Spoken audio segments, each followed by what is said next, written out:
cette relation avec le supramental. Mais ce soir, on va essayer de descendre le voile ou le masque, on va essayer de le lever. Qui est derrière le supramental? Ou alors, qu'est-ce qui est derrière le supramental? Et les extraterrestres, dans tout ça, qui envoient des informations, des messages, qui rejoignent la masse de la population qui a un cerveau capable de capter ces messages. On sait que ça se fait. Les grands maîtres du Collège invisible agissent. Ils communiquent des informations. Il suffit d'être à l'écoute parce qu'on est capable de l'être, ou d'être à l'écoute par hasard. Et les gens qui, par hasard, apprennent des choses qui viennent d'ailleurs. Et tout le monde autour de la Terre, en même temps, reçoit la même information. Et les informations changent de période en période au cours des années. Comme on sait que présentement, l'information majeure est de, justement, désillusionner les gens vis-à-vis de l'ésotérisme. Et ça dure depuis à peine un mois, le mois d'août, là, c'était surtout ça. De créer chez les gens la conscience qu'ils doivent d'abord être pratiques, être intellectuels, être rationnels, et que tout ce qui s'appelait ésotérisme était peut-être la rêve du rêve, la rêverie. Et on verra plusieurs mouvements accentuer le pas dans ce sens-là. Alors Bernard, est-ce que je peux vous demander la question numéro 1? Qui est derrière le supramental?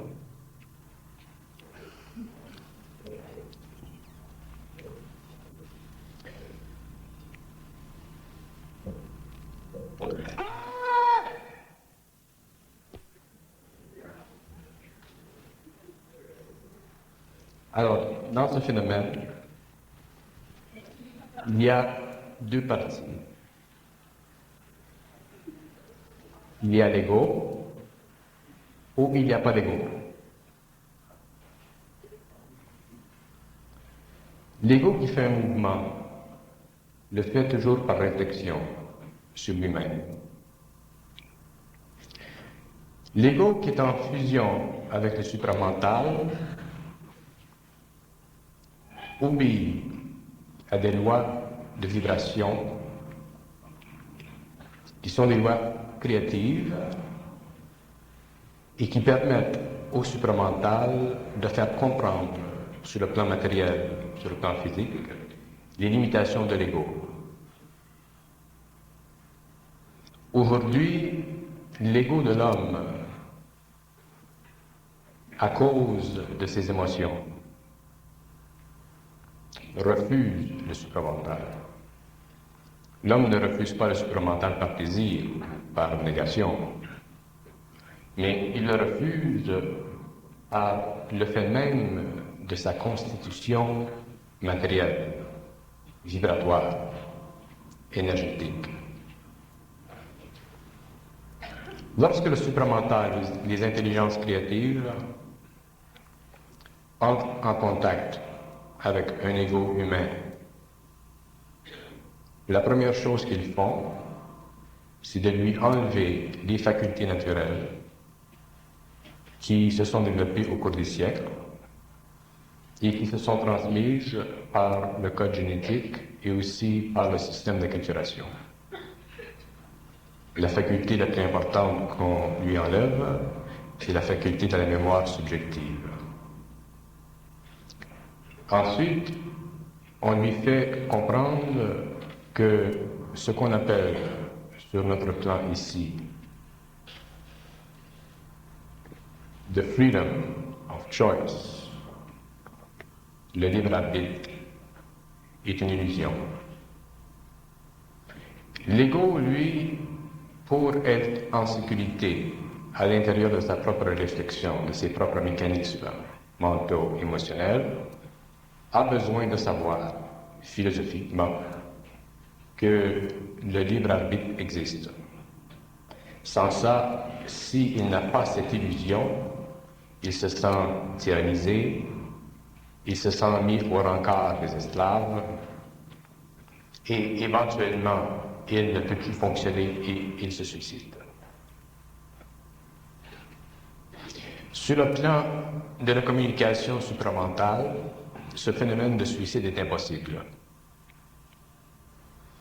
Mais le phénomène de réalisation de la relation totale, unitaire entre l'ego et cet autre niveau d'intelligence doit être totalement et absolument intégré dans la personnalité. C'est-à-dire que l'ego n'a plus de jeu d'espace psychologique pour discuter philosophiquement de la réalité du phénomène. La raison pour laquelle j'ai crié au début, c'était pour faire comprendre que dans l'ordre psychologique de l'ego, certains phénomènes sociaux, culturels, ne sont pas possibles. Parce que l'ego se dit automatiquement, ils vont me prendre pour un fou. Alors, si l'ego doit faire passer une idée en relation avec une vibration, il doit être totalement fusionné à ce niveau d'énergie qui s'explique éventuellement et qui permet aux gens qui entendent de comprendre certains aspects qui sont très abstraits concernant la relation entre l'ego et le supramental. L'homme est très jeune dans son évolution. Sur le plan physique, il est vieux, mais sur le plan cosmique, sur le plan de l'âme, sur le plan interplanétaire, il est très jeune parce qu'il n'a pas encore compris les lois de la réincarnation. Lorsqu'on dit que l'ego est une illusion, on ne dit pas que l'ego est une illusion, on dit que ce qui fait, ce qui construit l'ego, ce qui permet à l'ego de vivre une vie inconsciente est une illusion. Et lorsque le contact se fait avec le supramental, ces illusions-là sont détruites et à ce moment-là, l'ego est libre de fonctionner en relation vibratoire avec ses forces sans perdre de sa créativité, au contraire, et sans perdre ce qu'il avait déjà. Les gens s'imaginent souvent que être en contact avec d'autres niveaux d'intelligence implique, si ces forces-là sont très grandes, une perte. Il n'y a pas de perte. Il y a une grande expansion du pouvoir créatif de l'ego et une grande réalisation à l'intérieur de lui-même des forces avec lesquelles il travaille et avec lesquelles il peut communiquer par télépathie. Ça, c'est le premier aspect. Qu'est-ce que le supramental? D'abord, le supramental, c'est un mot qui cache beaucoup de choses. Comme tous les mots cachent beaucoup de choses. Tous les mots cachent beaucoup de choses. Il n'y a aucun mot dans le vocabulaire humain qui ne peut être détruit et transmuté, réorganisé afin de permettre éventuellement la structuration d'une nouvelle philosophie. Quand je dis que penser, c'est une perte d'énergie, je dis que penser, c'est une faculté mécanique, cérébrale, humaine, qui fait partie de l'évolution de l'homme, mais qui éventuellement sera totalement arrêtée si l'homme est pour connaître et si l'homme est pour travailler avec des intelligences qui sont d'une très grande simplicité, mais d'une puissance énorme. Les gens pensent parce qu'ils ont été habitués à penser. Les gens sont en communication avec des plans d'énergie qu'on appelle pour le moment le plan astral. Ils reçoivent des informations de ces plans où il y a des gens qui entrent en communication avec des intelligences extraterrestres. Si les gens pensent à ce qu'ils reçoivent dans des moments de leur vie très intenses, éventuellement, il se produit chez eux soit une forme d'élitisme qui les mène à se renflouer sur eux-mêmes et à former des cercles fermés, ou s'ils vont à l'opposé, ils deviennent des évangélistes, ils veulent changer la façon de vivre, la façon de voir et changer la nature de la civilisation. Ce sont des illusions. Tous les hommes ont en eux un contact quelconque avec le supramental. Mais l'ego ne permet pas que ce contact se concrétise. Parce que l'ego vit constamment dans la crainte. Il vit dans la crainte de lui-même, il vit dans la crainte de ce qu'il entend, il vit dans la crainte de ce qu'il perçoit, il vit dans la crainte de ce qu'il savait, il vit dans la crainte de ce qu'il peut découvrir.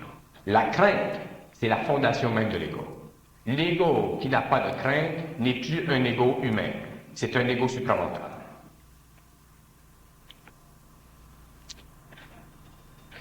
Quand je dis que les mots sont des illusions,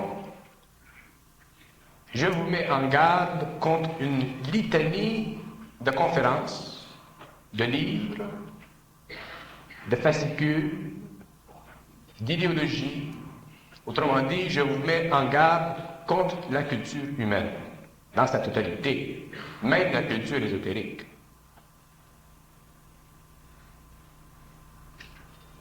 Il y a des façons d'approcher l'ésotérisme. Ces façons sont de plus en plus à la portée des masses, et avec le temps, les gens pourront reconnaître par eux-mêmes les meilleures applications dans leur vie de ces formes de connaissance. Mais qu'aucune personne ne s'imagine qu'il y a dans l'ésotérisme de la connaissance. C'est une illusion. La connaissance, c'est une vibration supramentale qui pénètre l'ego, qui se fusionne avec lui, qui lui donne la nourriture dont il a besoin sur le plan mental, qui lui donne la nourriture dont il a besoin sur le plan émotif, qui ajuste son corps éthérique, son corps de vie avec les deux autres, et qui permet au corps physique, sur le plan matériel, de bien constituer sa fonction en relation avec la destinée de cet ego dans la matière. Jusqu'au moment où l'ego doit s'immortaliser dans la forme physique, et ceci se fera éventuellement lorsque l'homme passera dans l'autre cycle.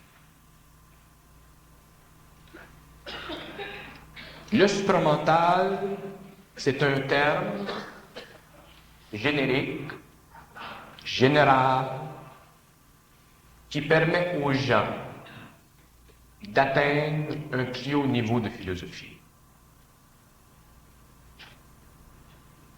Si on va plus loin, le supramental, c'est l'agissement instantané dans le cosmos d'intelligences qui n'ont aucune relation avec les lois d'incarnation, qui n'ont aucune relation avec les forces de réincarnation et qui suivent l'homme dans son évolution depuis des milliers d'années, jusqu'au moment où ils peuvent contacter cet individu sans que cet individu se fracture physiquement ou psychiquement.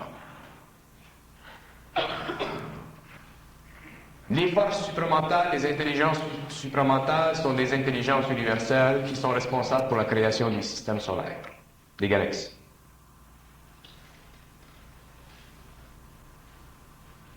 Ce sont des intelligences qui sont totalement indépendantes de l'espace, bien qu'elles soient dépendantes du temps. Ce sont des intelligences qui ne prennent d'ordre de personne parce qu'elles sont elles-mêmes le point de mire de l'évolution. Ce sont des intelligences qui connaissent l'homme à perfection. Et lorsque l'homme est capable de répondre à ces intelligences, même si c'est à un petit niveau, ces intelligences lui donneront éventuellement une plus haute vibration pour l'amener à comprendre sa vie. La vie dans le chaos d'aujourd'hui, c'est terrible. On peut se bâtir des châteaux en Espagne, on peut avoir une automobile, une télévision, une maison, mais après, quoi? Les illusions des riches sont aussi probantes que les illusions des pauvres.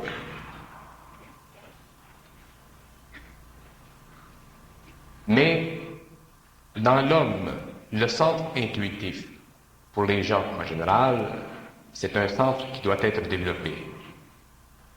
Et le but des conférences, c'est d'amener les gens à comprendre les principes qui vous permettent de développer ce centre d'intuition. Mais rien n'est donné facilement.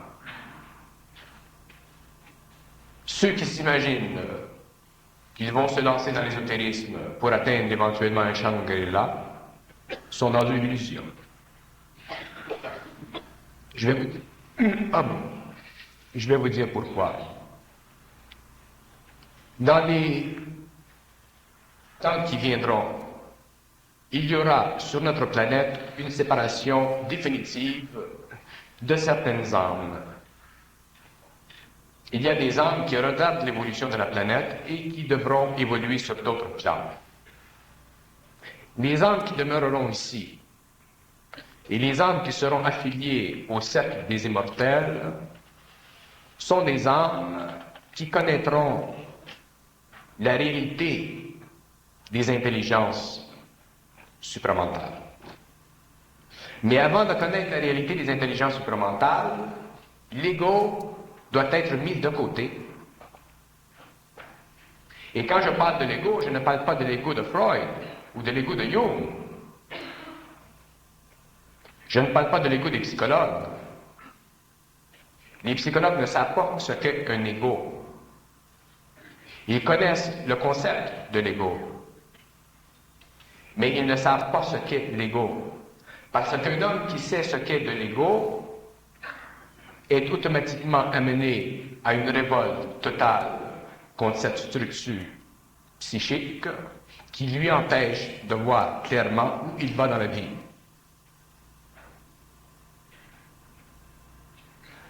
On aime l'ego, on sympathise avec lui, on se lie avec lui de toutes sortes de façons, et on finit avec une civilisation telle que nous avons aujourd'hui.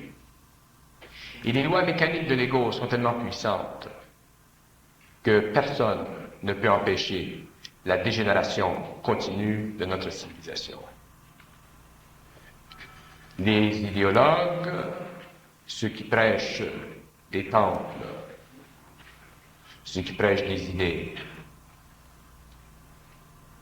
et qui ne connaissent pas les lois mécaniques de l'ego, réaliseront éventuellement que la perte de vitesse de notre civilisation est inéluctable.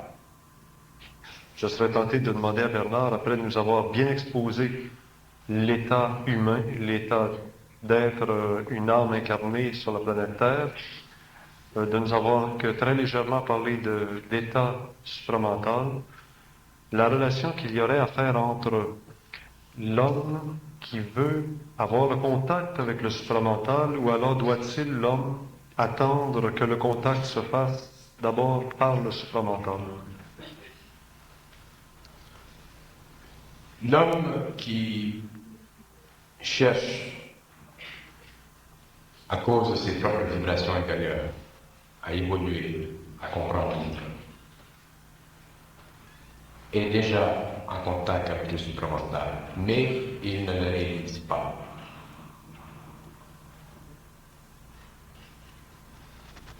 Quand vous êtes à la maison, que vous êtes au bureau, et que vous entendez dans votre cerveau une voix qui vous parle, qui n'est pas la vôtre,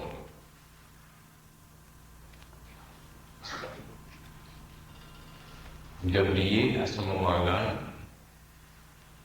vous assurer que cette voix n'est pas la vôtre. Et si vous vous parlez dans la tête, comme vous parlez à une autre personne, et que vous demandez dans votre tête qui parle, si le supramental veut dévoiler son identité, il le fera. S'il ne veut pas le faire, il y aura une coupure et vous n'entendrez plus cette voix.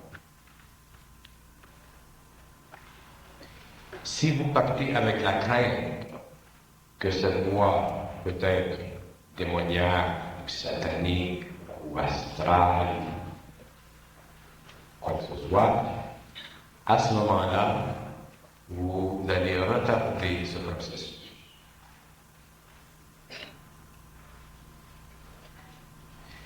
Je disais tout à l'heure que l'homme, la liberté, le libre choix est une illusion. Quand je dis ça dans un cadre très vaste de l'évolution des rapports entre l'homme et le supramental. Mais avant que ces rapports soient établis d'une façon très puissante, l'homme possède assez de cette illusion du libre arbitre pour mettre terme à une communication interne qui serait néfaste pour son esprit. Et c'est très facile de reconnaître si les intelligences avec lesquelles nous avons des rapports sont des intelligences que vous appelez positives ou négatives. Il vous a été donné au cours de l'évolution de la chrétienté des noms, des identifications qui n'ont aucun rapport avec la réalité, mais qui ont un rapport avec le but de l'évolution de la planète, sur le plan culturel, sur le plan religieux, sur le plan de civilisation. Si vous êtes de l'Europe ou de l'Amérique, vous avez une litanie d'êtres qui vous ont été spécialement dédiés pour votre identification originale. Si vous venez des Indes, vous avez une autre litanie d'identification pour que vous puissiez ajuster vos émotions à votre mental. Il s'agit que vous vous serviez de ces noms et que vous commenciez petit à petit à communiquer avec eux.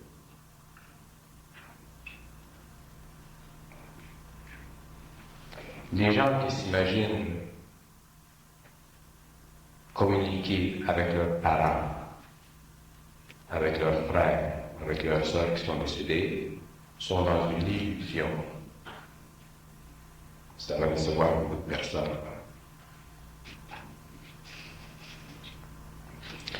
Les êtres qui sont décédés n'ont aucun pouvoir sur l'homme. Ils n'ont aucun pouvoir sur eux-mêmes.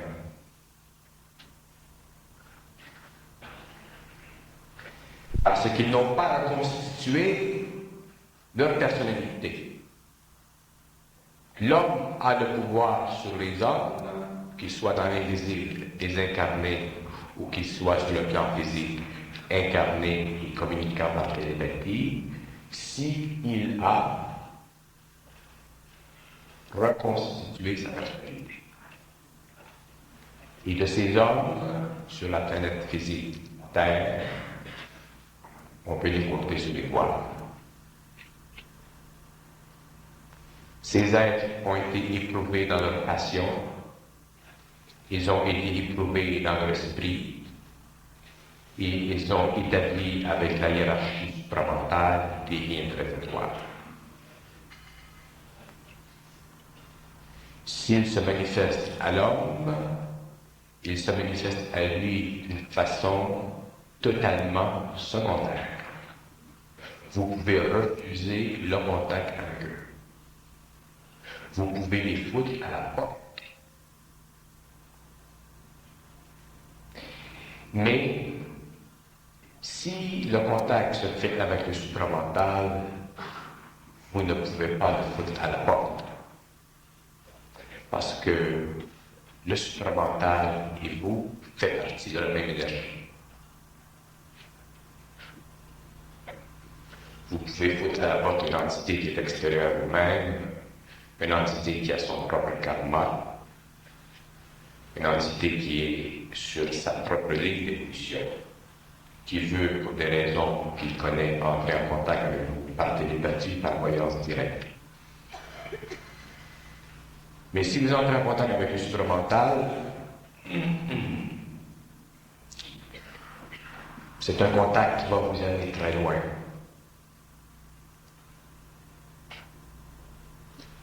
Et ce n'est pas vous qui va diriger la ligne d'évolution de ce contact, c'est le contact lui-même.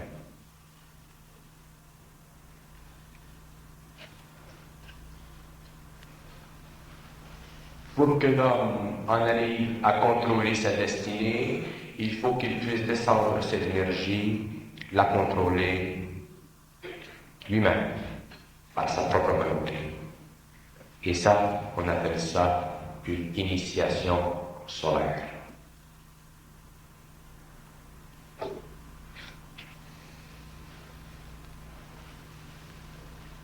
Quand on a réussi à combattre les intelligences supérieures, à ce moment-là, on peut facilement travailler avec leurs énergies. Mais on ne peut pas travailler avec leurs énergies avant que ce travail soit fait. Rien n'est donné pour rien. Et quand je dis combattre, pardon, je dis combattre. Les illusions, les mots, les paroles, le symbolisme, les formes spirituelles qui sont bonnes en elles-mêmes, parce qu'elles ont permis l'évolution de l'homme sur le plan des relations humaines. En relation avec le supramental, ces illusions doivent être détruites. C'est la mort de la forme du mot. Si vous avez moindrement un attachement émotif à un mot qui a une valeur symbolique, spirituelle, bonne ou mauvaise, vous êtes dans l'illusion de la forme de ce mot. Vous ne pouvez jamais travailler avec l'énergie du supramental. Le supramental, c'est un contrat pour toujours entre l'homme et le cosmos. L'homme n'atteint pas le supramental vient à l'homme. L'homme peut atteindre différents niveaux de spiritualité philosophique. Il y a des peuples entiers qui ne vivent que de ça, mais qui sont dans la merde.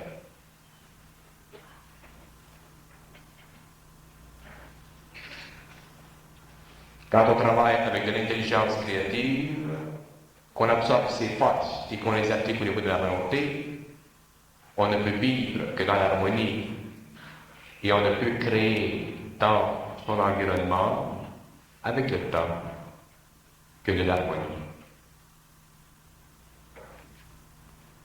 Tous les désaccords qui existent autour de soi doivent être éliminés. Que ce soit sur le plan de l'architecture, que ce soit sur le plan de la science, sur le plan de la culture, à quelque niveau que ce soit. Alors, les étapes pour arriver au supramental, c'est d'abord le développement de l'intuition. Mais l'intuition, tous les gens l'ont. Je lui lançais la pub. La réaction qu'il a eue au niveau de son ego, j'ai dit c'est ça un choc. Ceci avait plus de valeur que tous les traités philosophiques.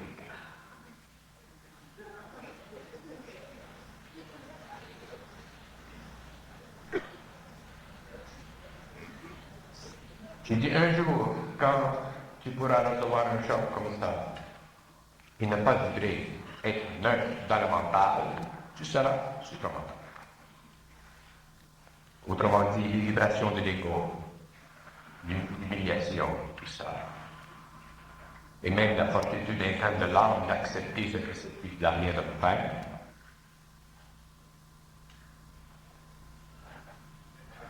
Lui a fait comprendre. Mais nous vivons dans une société qui est ouatée. Et remarquez bien, quand je dis ouatée, je ne suis pas contre la ouate. Moi-même, je l'apprécie beaucoup. Et je veux dire que les gens, au lieu de prendre la ouate pour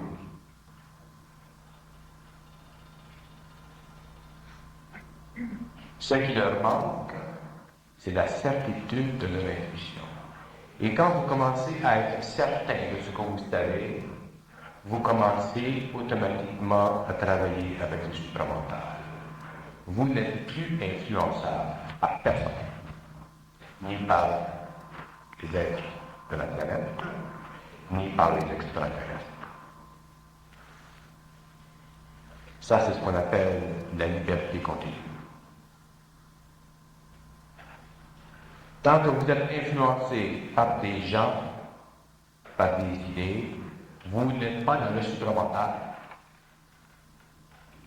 Si vous faites un mouvement quelconque, qui est plus ou moins radical, et que vous regardez autour de vous quand vous le faites, vous ne pouvez pas être dans le supramental. Et vous diminuez votre volonté de vivre, vous diminuez votre volonté de réagir, vous diminuez votre volonté, alors vous n'avez plus éventuellement de volonté. Il y a beaucoup de livres aujourd'hui qui sont publiés sur la volonté, de très bons livres. Mais il y a une faiblesse avec ces livres, c'est que ces livres n'expliquent pas que la volonté dont ils parlent est une volonté mécanique.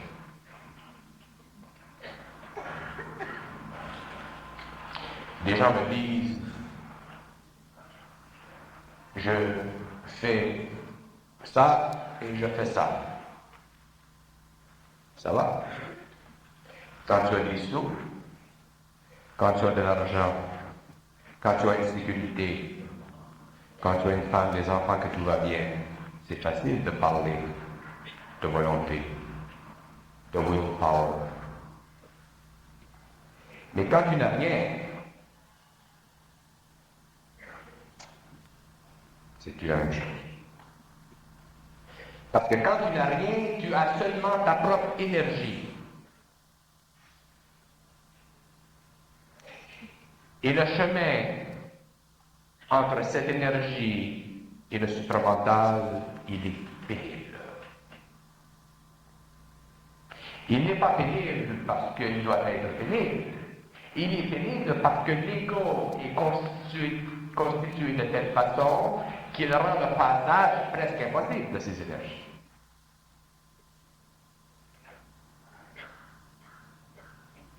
J'ai un ami, un jour il me disait, qu'est-ce que c'est un choc? Parce que je lui expliquais qu'il ne peut y avoir de transmutation interne sans la loi vibratoire des chocs. Et à ce moment-là, je buvais du chocolat chaud. Je lui lançais la piqûre.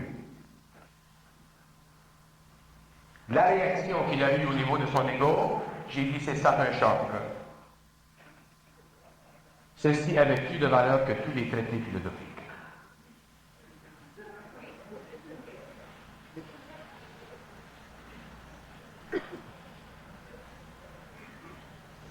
J'ai dit un jour, quand tu pourras recevoir un choc comme ça, et ne pas vibrer, être neutre dans le mental, tu seras supramental. Autrement dit, les vibrations de l'ego, l'humiliation, tout ça. Et même la fortitude interne de l'âme d'accepter ce que ce type n'a rien de faire.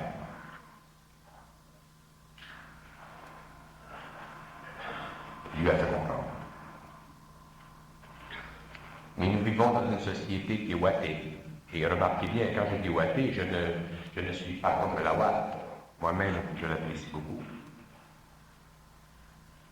Et je veux dire que les gens, au lieu de prendre la ouate pour l'utiliser harmonieusement avec eux-mêmes, ils prennent la ouate pour cacher les trous.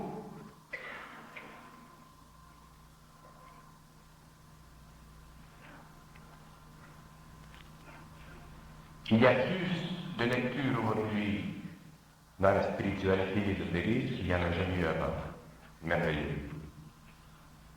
Je vais simplement un peu plus loin pour vous faire comprendre que la fin de toute chose est en soi-même et non dans les choses que nous utilisons pour arriver à cette fin.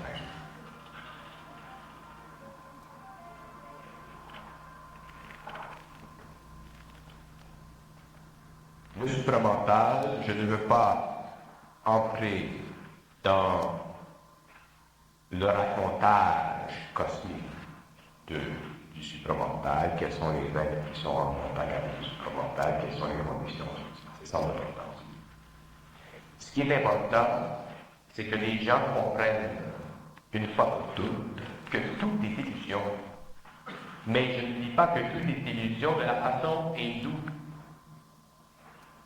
Parce que les hindous qui parlent d'illusion sont dans l'illusion de la façon dont ils parlent du mot illusion.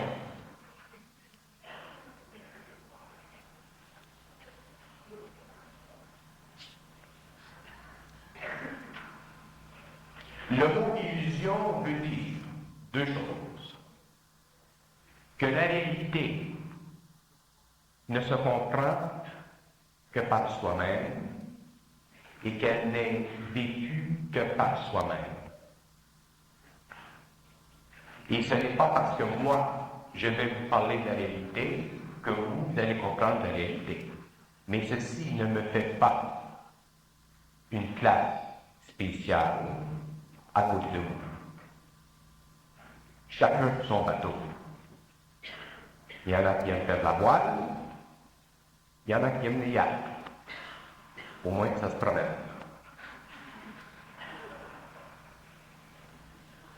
Il ne faut pas comparer.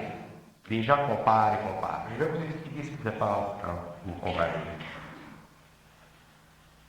Quand vous comparez la valeur A avec la valeur B, vous donnez à la valeur B une plus grande importance pour le moment parce que la valeur A n'est pas dans votre champ de vision interne.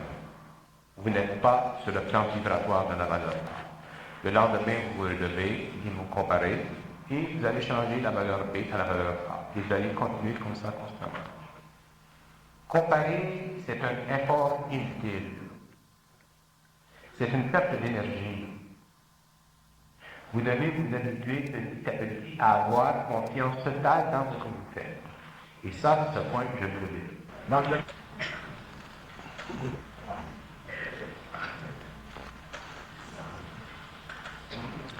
Dans le domaine des influences, le domaine des influences, c'est le domaine le plus important pour l'homme. C'est le domaine le plus pernicieux, le plus dangereux, le plus retardataire qui existe.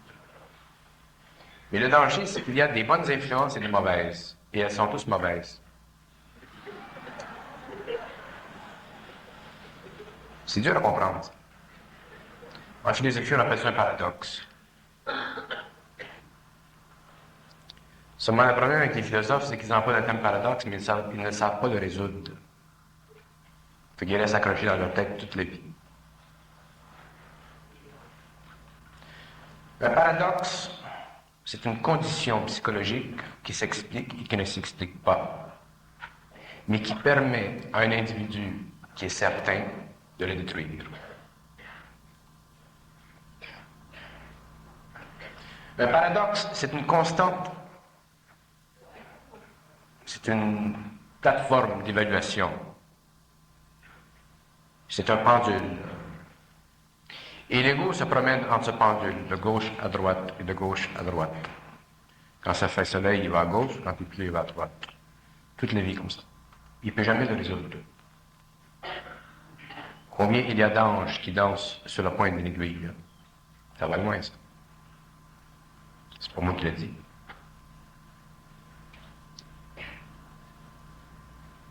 Les influences mènent au paradoxe.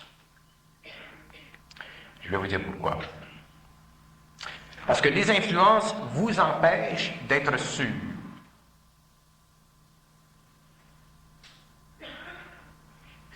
Si vous étiez sûr, vous pourriez ouvrir en vous-même une très très étroite liaison avec le supramental au début. Et devant le paradoxe, vous demanderiez au supramental qu'est-ce qui vient en premier, l'œuf ou la poule? Il vous répondrait c'est sans importance.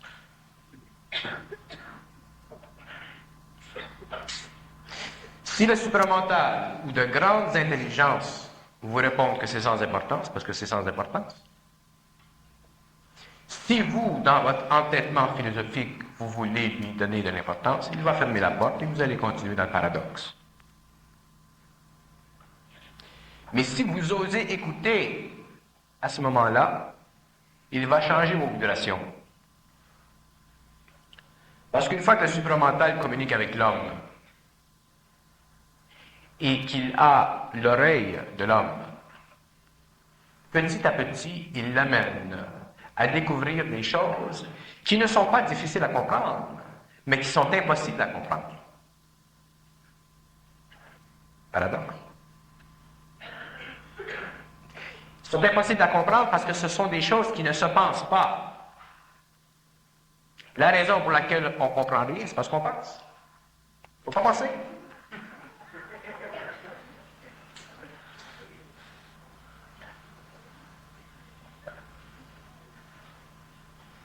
Mais pour en arriver à ne pas penser, il faut faire confiance à ces grandes intelligences qui sont en communication vibratoire avec soi et qui, eux, s'occupent de créer en vous la pensée que vous avez besoin pour penser.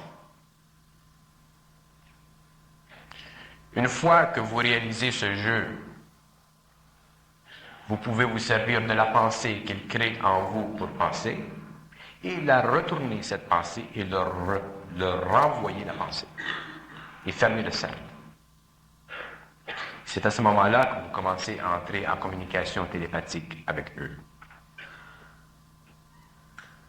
Et petit à petit, ils vous font l'opération. Ils vous enlèvent la faculté de penser, ils vous enlèvent la faculté de mémoire, et petit à petit, ils vous font le lavage du cerveau. Mais c'est un lavage de cerveau créatif. Ils enlèvent en vous les nuances, les teintes de l'ego, qui sont pour vous, depuis des années, les supports psychologiques de votre évolution culturelle dans la société où vous êtes, qui sont à la base de toutes vos illusions. Et quand ce nettoyage de cerveau est fait, et qu'eux sont satisfaits, parce que nous, on n'est jamais satisfaits, on veut arrêter. Oh, c'est-à-dire qu'on est toujours satisfait. On en a. Moi, ça fait 10 ans que je souffre. Et je vais souffrir jusqu'en 1984. J'en ai jusque-là. Mais c'est moins pire. Ça se toffe, comme on dit. Mais ce sont eux ou elles, ces intelligences. Il faut que je fasse attention si j'emploie le mot elles, parce qu'il y a quelqu'un qui va demander si ce sont le sexe féminin. Ce sont ces intelligences qui dirigent votre évolution, qui sont en rapport étroit avec vous et qui, un jour, vous mettent sur le même niveau de vibration avec eux. Et quand vous êtes sur le plan vibratoire avec eux, et c'est à ce moment-là que vous pouvez commencer à être responsable de votre destinée. Et le droit de la destinée dans la galaxie, c'est un droit qui est extrêmement sévère. Il y a des civilisations très avancées à qui le droit de destinée a été enlevé parce qu'ils sont retombés dans la chute de leur vibration. Ils n'ont pas pu maintenir ce niveau vibratoire supramental en eux constant sur le plan de leur civilisation totale. Quand il s'agit d'un homme, c'est une chose. Quand il s'agit de 2 hommes, ça va. Mais quand il s'agit de 50 000, 100 000, 200 000 personnes sur une planète, si le niveau de vibration tombe, le courant est coupé. Et la civilisation n'a plus le pouvoir, c'est-à-dire le droit, d'être responsable de sa destinée, c'est-à-dire de prendre sa décision ou ses décisions en relation même avec ses intelligences. Est-ce que c'est le cas de la planète Terre? Exactement. La planète Terre est programmée. On parle d'astrologie. C'est un sujet cocasse. Les astrologues disent on peut lire des indications en relation avec les différentes positions planétaires. Ceux qui font de l'astrologie sidérale, c'est une autre sorte d'astrologie.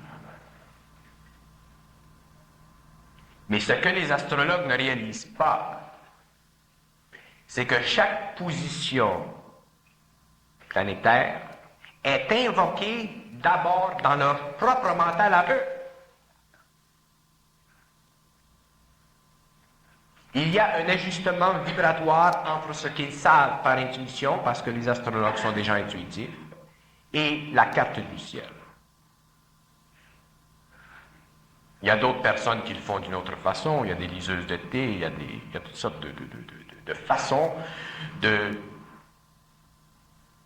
permettre une fusion temporaire entre cette énergie et un système psychologique extérieur, qui en lui-même n'a aucune valeur. Il n'y a pas une personne qui va me faire croire que vous allez regarder dans la tasse de thé que c'est écrit dans les feuilles. Il ne faut pas être con à ce point-là. C'est la personne qui a la connaissance. Mais la personne a besoin de ce support-là parce que ça fait partie des évolutions ésotériques. Ça fait partie de l'évolution culturelle de la planète.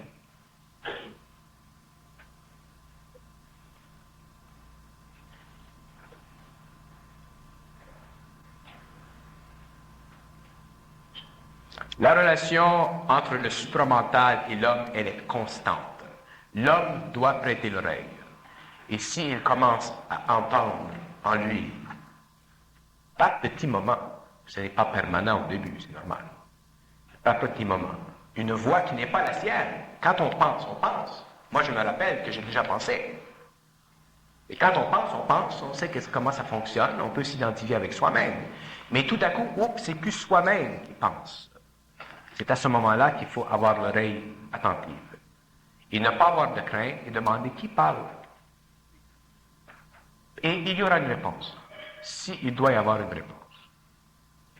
Et s'il n'y a pas de réponse, vous n'y pouvez rien, alors continuez à laver votre vaisselle.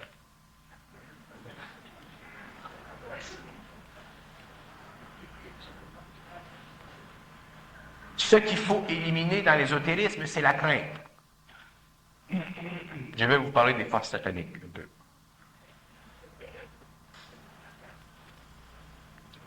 J'ai le temps. Je vais vous parler des forces du ciel aussi. Ça va bien avancer les choses. Alors, les forces sataniques, ce sont des forces, des intelligences retardataires, qui ne sont pas sataniques dans le sens que nous l'imaginons. Parce que je vais vous dire une chose, s'il y a un type, s'il y a une intelligence dans le cosmos qui a aidé à l'évolution de l'homme, c'est Satan.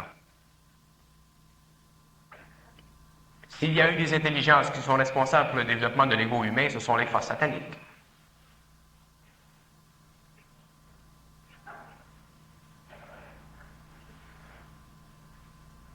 Mais il y a une nuance entre soi-même et les forces sataniques.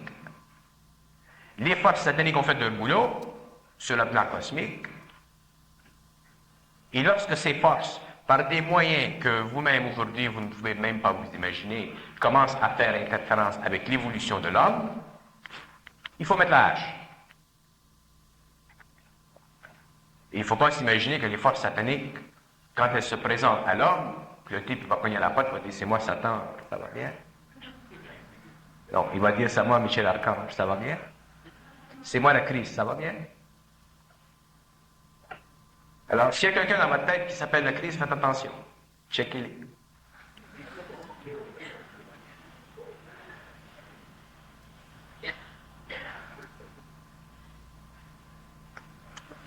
Parce que les intelligences supramentales ont établi une loi dans le cosmos. Et ça, c'est une loi qui n'est pas seulement une loi pour notre planète, c'est une loi pour toutes les planètes dans l'évolution, où il y a des êtres dans l'évolution. Le cosmos est géré par la loi du mensonge.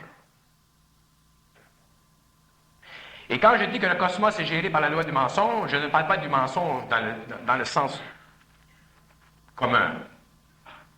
Le mensonge, la loi cosmique du mensonge, c'est une loi qui empêche l'homme de se brûler la cervelle. C'est une très bonne loi. Parce que si ces types-là en haut nous contaient toute l'histoire, on ne pourrait pas le prendre. Alors, qu'est-ce qu'on fait? C'est qu'on fait dévier la vérité. Et souvent, on va se servir du mensonge ou du faux pour rendre la situation plus palatable. L'homme n'est pas prêt à connaître la réalité. Il peut connaître la vérité, le faux, le vrai, ça va. Mais connaître la vérité, il n'est pas prêt. Et quand l'homme connaîtra la réalité, il passera automatiquement à un autre plan de vibration et il disparaît, s'il veut. Il revient, s'il veut.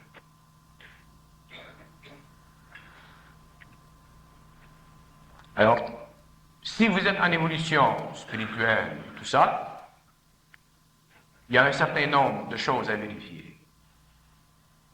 D'abord, apprenez à ne pas croire des mots, mais à sentir les mots.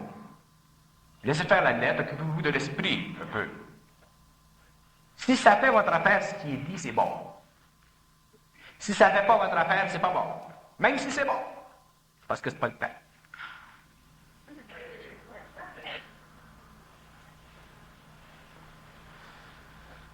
Peut-être l'an prochain, dans 2 ans, dans 3 ans, dans 5 ans, ça sera le temps. Ah, vous diriez, ouais, ça avait du bon sens de faire là. C'est bon. Mais au début, c'est pas bon.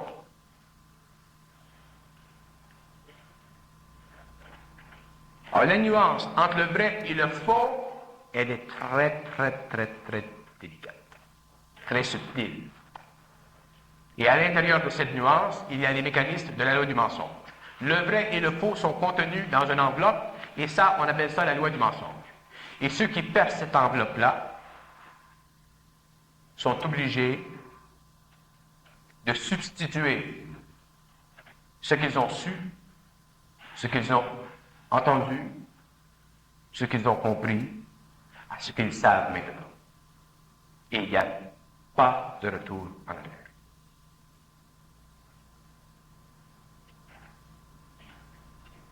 Alors, si vous voulez comprendre le sens de l'évolution, de votre propre évolution, de l'évolution de l'ésotérisme, de toutes les belles choses, sachez une fois pour toutes que le vrai et le faux font partie d'une chose. C'est une polarité. Et ça, c'est englobé par étage dans la loi du mensonge.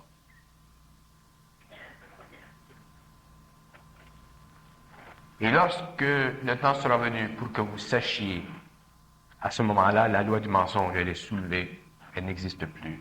Et là, automatiquement, vous avez accès à l'autre dimension. Comment l'esprit peut-il maîtriser le matériel? Exemple, les autoguérisons dont on parle ici, ou la psychokinésie dont on parle justement. On peut agir sur la matière par la force de la pensée comme Uriel. Cette relation entre matière et esprit. Bon. D'abord, il faut comprendre que de la matière, c'est de l'esprit concrétisé, solidifié.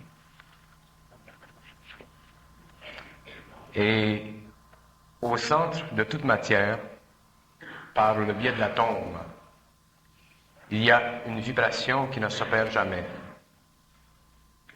Cette vibration est une vibration de l'esprit. C'est-à-dire que cette vibration, pour comprendre ça, là, il faut aller faire une parenthèse. Il faut expliquer qu'est-ce que c'est de l'esprit. D'abord, le mot esprit, c'est un concept humain. C'est un concept qui est très, très puissant parce qu'il permet de donner une forme à une énergie qui est sans forme. Quand l'univers a été créé, les atomes, tous les atomes dans l'univers, ont été mis en chantier. C'est-à-dire que les atomes se déplaçaient dans toutes les directions. Et quand le mouvement de la créativité instantanée a été fait, les atomes ont été mis en chantier, c'est-à-dire qu'ils ont été appelés par leur son. Chaque atome a un son. Et c'est ce que les gens appellent l'esprit qui a commandé à ces atomes de s'unifier dans un processus quelconque pour donner les résultats désirés au niveau de la hiérarchie. Au cours de l'évolution, les atomes ont continué à parcourir leur chemin dans le cosmos, à passer des nappes très éloignées pour arriver éventuellement au centre de feu et rechanger de vibration pour retourner dans l'espace et revenir aux nappes de feu, au centre de feu, ainsi de suite. Et quand les atomes ont acquis une certaine indépendance, à ce moment-là, il a été possible, à l'échelle universelle, de créer les systèmes que nous possédons aujourd'hui, les planètes avec les minéraux et toutes les différentes substances que nous connaissons. Alors, au cours des siècles, au cours des millénaires, au cours des ions de temps, ces atomes-là, éventuellement, se sont concrétisés, c'est-à-dire que l'esprit, cette énergie primordiale, a pris une forme matérielle solide. Alors, quand une personne commande à la matière, c'est cette énergie primordiale qui est en lui, à un niveau plus ou moins puissant, qui entre en harmonie vibratoire avec cette même énergie primordiale qui est dans l'atome et qui fait que l'atome, la forme, obéit à la volonté. C'est un phénomène totalement naturel que certaines personnes possèdent et qui éventuellement sera une particularité universelle chez l'homme. C'est très normal à l'homme de commander à la matière.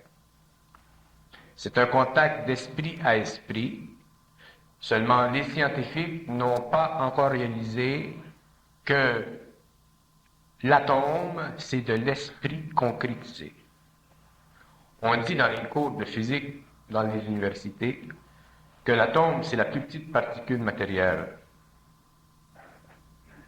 Il y a du vrai là-dedans. Dans ce sens que l'atome, c'est la plus petite particule qui peut être amenée à se soustraire des lois de l'esprit. En se soustrayant des lois de l'esprit, elle devient ce qu'on appelle alchimisée et elle peut éventuellement servir de fondation dans la construction des systèmes solides. Alors, si une personne commande à la matière parce qu'elle a une vibration au niveau de son mental qui lui permet de commander à cette matière, et ça fait partie de son plan de vie, ça fait partie de la programmation de son ego, et ainsi de suite.